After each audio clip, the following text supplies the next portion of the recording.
YouTube. When I tell you that I have been making this video for 2 years already, I'm not exaggerating. And to explain that a little bit, it means that I've been buying all my dream Apple product collection during the last 2 years after I began working. I've got a lot of criticism saying like, why would you spend so much money on things that you could probably find cheaper in the market and probably could work the same? And I totally agree with you. Sometimes the amount that I had to pay for several of these things was kind of overwhelming. But then if you look at the quality, honestly, I can tell that the price I'm paying for them is totally worth it because it's been 2 years and I've had all these products for 2 years and not once have they failed me. So we're gonna go through all of them one at a time, and I'm gonna give you a few tips of what I use them for, what would you be expecting from them if you get them, and if you are on a budget, I'll tell you how I bought my Apple product devices. So welcome to my updated Apple product collection. So I thought we could begin with the most basic and the oldest item of the list, which is my iPod. This is actually just an iPod, a normal one. It's super old. As you can see it here, that's what it looks like. It's pink, it's a little bit scratched, but honestly, it's been with me for so long that it's a miracle that it's still looking like this. If you see here, we can turn it on, and it's got all these awesome things. Basically, there's your music, and I just have a lot of different artists here that I just love. My favorite just being like 10th Avenue North right there. I used to listen to these very often. I would go to sleep listening to the music in this iPod. It was a gift from my friend. I think this is like I'm the third person that owns this, I'm almost sure, and I'm not kidding that it's been over 8 years since I've had this. So this is your first proof that Apple products actually do work wonders because it's super old and it's still working as if it were new. Now, for our second item of the list is actually my Earpods. If you have not seen my recent video, I just did a small, super easy tutorial on how to connect your Earpods to the iPhone, just if you're transitioning from Android to iOS. So you can just check that video right here. Anyway, these are my Earpods. They are the second generation Earpods. Pretty basic actually.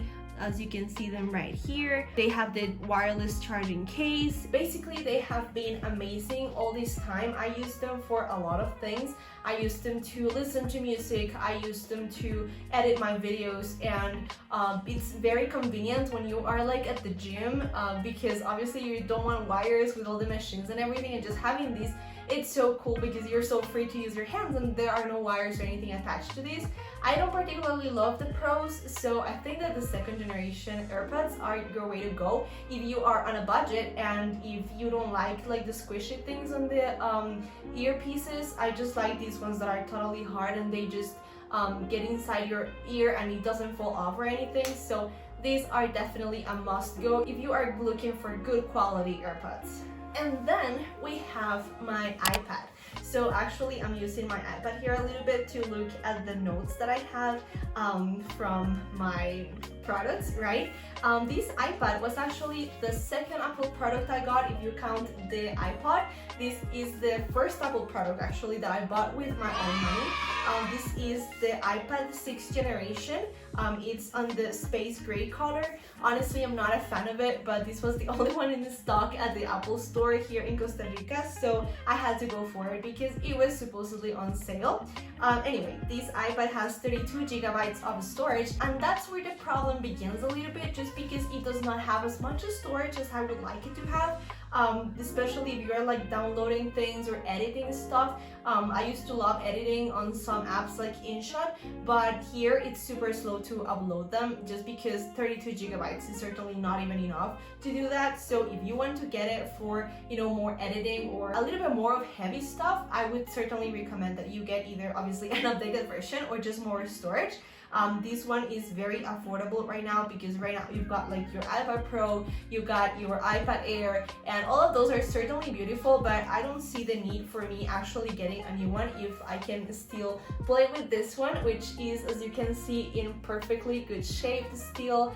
It has a PaperLike ScreenProtector that I bought for it, which makes you feel like you are writing on paper with your Apple Pencil that I'm gonna show you later.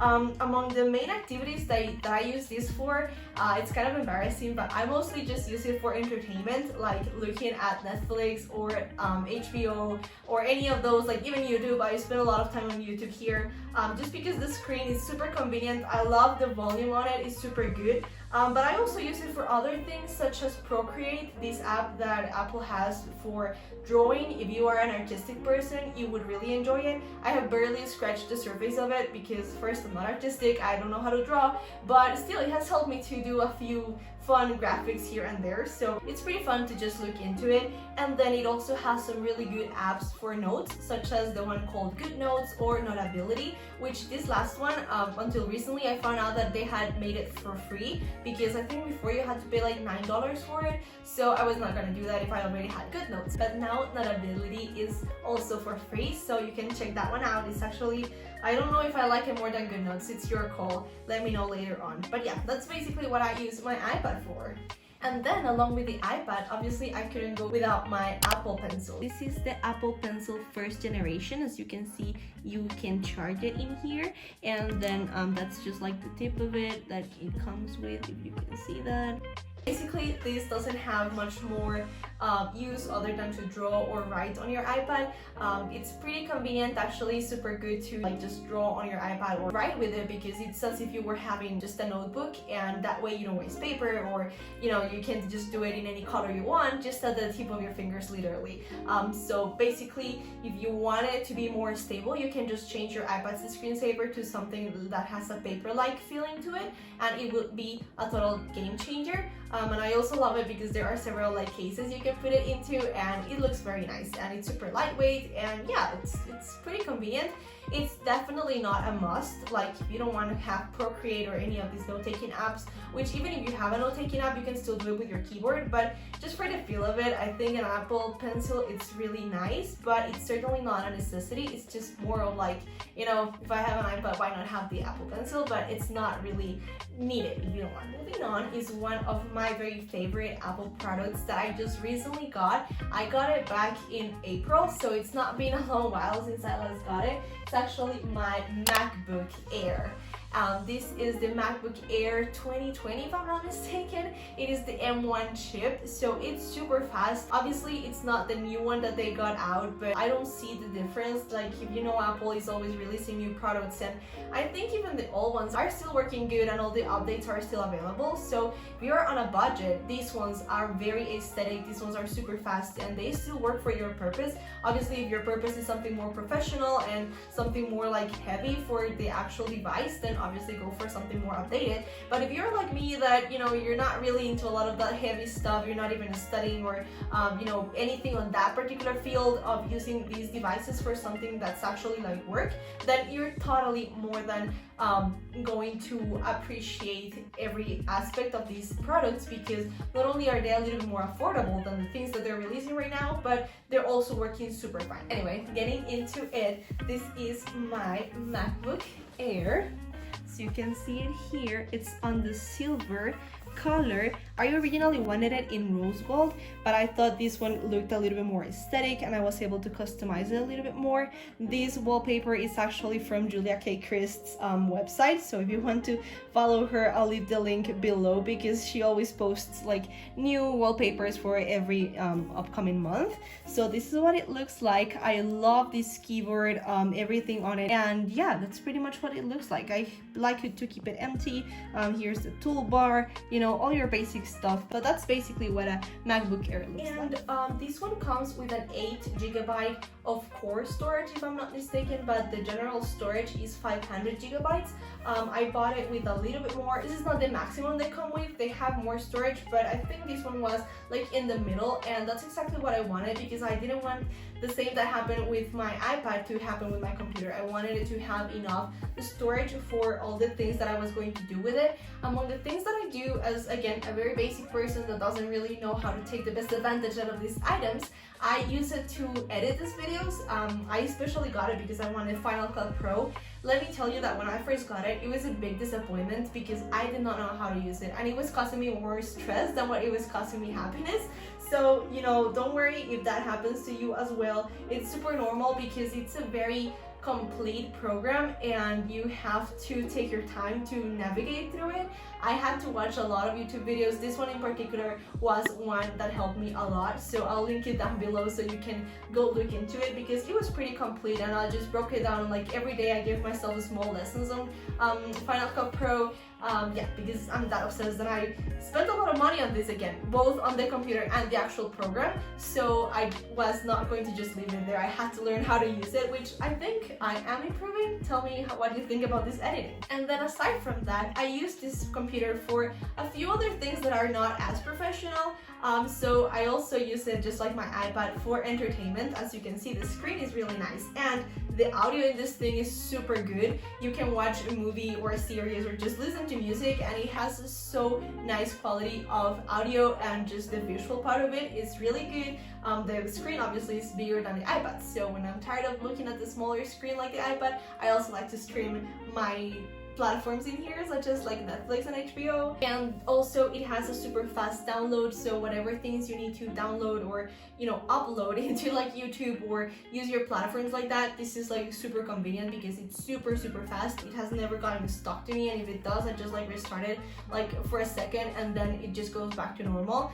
The keyboard is amazing. I love the keyboard that it brings. It's super light, you don't even make sound when you're typing, and I don't know, you just feel like all put together typing on this MacBook keyboard. So all those things are attributes that I definitely think it's totally worth it getting this type of device.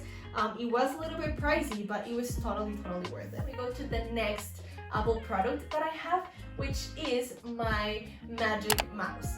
So this is just like the Apple Pencil. This is not a necessity. This is, I don't even want to call it a luxury because I don't even have that type of money to just spend on things just to try them out. But I'm not very used to using the mouse in the computer, like the trackpad. So I thought this was pretty cool. Plus, it's Apple, so I was kind of curious as to what type of things it does. And if you have a closer look at it, you'll see that it's super simple, super aesthetic. There is nothing dividing the two clicks on either side. It connects through Bluetooth. On that bottom, you just change it there and it turns on. These bars are super slippery, and the whole feel of it, like even when you click it, it's like super light. So those are very good aspects of these Magic Mouse. Again, it's not a necessity. If you like the trackpad, it's totally fine. Most of the time I just use my trackpad, but this still works wonders, and I especially like it because like if you slide it over here, the screen will change, or it will be like if you were changing the pages. So it's very convenient, and it's actually pretty magic because I don't even know how it works since you cannot even see buttons outside. So it's pretty cool. Sorry, and I have to change the setup here a little bit because I need to film on my iPad, since the last item that I'm going to show you on my list is actually my iPhone, and I was filming with it. So that brings me actually to one of the greatest benefits of this iPhone. If you can see, it's an iPhone 11, just the 11, the normal one. It's a purple or lavender color, whatever you like to call it. I especially love it because the edges are like rounded, and I don't know, I just think it's the most gorgeous thing in the world. Here's like my screensaver and that type of stuff. I just recently posted a video on what's on my iPhone and like my customizations and things. So if you want to look that up, you can totally click on this video right here. But yeah, basically this iPhone is an iPhone 11. It actually has 128 gigabytes of storage, so it does contain pretty good amount of storage. I intentionally bought it that way. Again, after my fiasco with my iPad, I did not want to spend so much money on it and then not be able to store things in it. I use it for like everything you would use a normal phone. Obviously, social media, it's number one. Then the camera, of course, is something that I very much appreciate of it all the time. It's something that I use very often. For YouTube, that's the only thing I take videos on if I want good quality, not like my iPad at the moment. But yeah, basically if you are looking for an iPhone and you want to get one of those like updated ones, but you can still not pay for iPhone 13 Pro Max, then iPhone 11 is actually a very good deal. It's right now, it's way more affordable than when it was back when I bought it, and it still works wonders. You still have all the updates, and it's still pretty affordable. So if you want to, just like look cool with this type of phone, it's very slim, super light, and it works wonders for everything. The last thing I use it it for. It's like entertainment. If I want to watch YouTube or just some Netflix or stuff, I might use it for that. I try not to though, because the screen is pretty small, but still you can use it for that. I love listening to music here. Even the speakers are very, very good. There is no need for me to actually buy external speakers, just because with this the volume is pretty loud, so I'm pretty happy with it. And just listening to podcasts and all that kind of stuff, this iPhone is certainly one of my best purchases ever. And that pretty much concludes our collection for today. Those are all the Apple devices that I have. I have 1, 2, 3, 4, 5, 6, 7 Apple devices if you count the very old iPod. I know that I'm still missing like Apple Watch or a HomePod, or what is another thing, like the Airpods Pro Max or something, but all those things are certainly like a luxury. I can very, very happily live with the things I have right now. So if you are wanting to come up with your own Apple collection, it really isn't that unreachable if you just like organize yourself, save up enough money. I bought these with all my work, so honestly it's not that unattainable, and you don't have to go all out. I mean, obviously it would be like nice to have like the more updated versions, but these things work exactly for when you need them. Again, if you're not a professional, or like if you're not looking for something very big, this is exactly what you need. All in all, it's affordable, it's certainly useful, it's certainly very good quality, and even though it's a little bit more of the lower versions of them, you still can get a lot of use out of them. They still work wonders, and the quality, I mean, it's never gonna run off, right? There's a reason why Apple charges so much for their devices, I'm sure, and it's because it's such good quality. So I'm not meaning to sponsor Apple here, but I'm just very happy that I finally got to do a proper Apple device collection show off or whatever. I hope that this was helpful and that it inspires you to get some of those Apple products that you've been wanting so far. I might come up with some other videos about like accessories I use for the actual devices, especially for my Macbook. There are a few things that you can use to just customize it and do it better, even for iPhone or for any of these devices really. So just keep an eye out for that. Again, I'm super thrilled that I was able to do this with you guys today. I hope you enjoyed it, and I'll see you in my next video. Goodbye!